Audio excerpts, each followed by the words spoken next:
आता पाहूया टॉप 9 राजकीय बातम्या।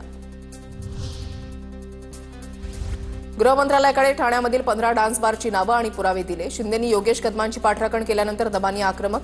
शिंदेंच्या ठाण्यामध्ये जे सुरू आहे त्यावर त्यांचं काय म्हणणं आहे, दबानी यांचा सवाल। आताच्या घटकेला मी गृह मंत्रालयाकडे 15 डान्स बारची लिस्ट पाठवली जे सर्रासपणे ठाण्यात चालतात। तिथे सुद्धा रेड झाल्यावर एकनाथ शिंदे काय बोलतात, काय वागतात आणि खरं काय परिस्थिती आहे ते सगळं जाहीरच होईल। नागपूरच्या मनीष नगरमधील एका बारमध्ये 3 व्यक्ती शासकीय फाईल्स घेऊन बसल्याचं समोर, मात्र या अधिकाऱ्यांची ओळख अद्याप अस्पष्ट।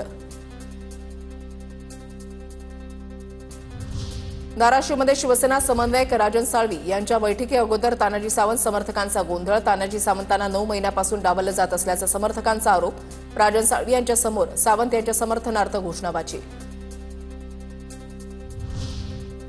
भंडारा जिल्हा मध्यवर्ती बँकेच्या निवडणुकीचा निकाल जाहीर। नाना पटोलेंच्या पॅनलचा पराभव तर महायुतीच्या सहकार पॅनलचा विजय। नाशिकच्या नांदगाव पोलिसात संजय राऊतांच्या विरोधात अदखलपात्र गुन्हा दाखल। राऊतांनी गिरीश महाजनांच्या विरोधात अपशब्द वापरल्याचा फिर्यादीमध्ये उल्लेख। नांदगावमधील भाजप पदाधिकाऱ्यांकडून तक्रार दाखल। लाडकी बहीण योजनेमधील 26 लाख बहिणी अपात्र। चुकीच्या पद्धतीने लाभ घेणाऱ्यांवर शासन स्तरावर योग्य निर्णय घेतला जाणार। आदिती तटकरेंची माहिती।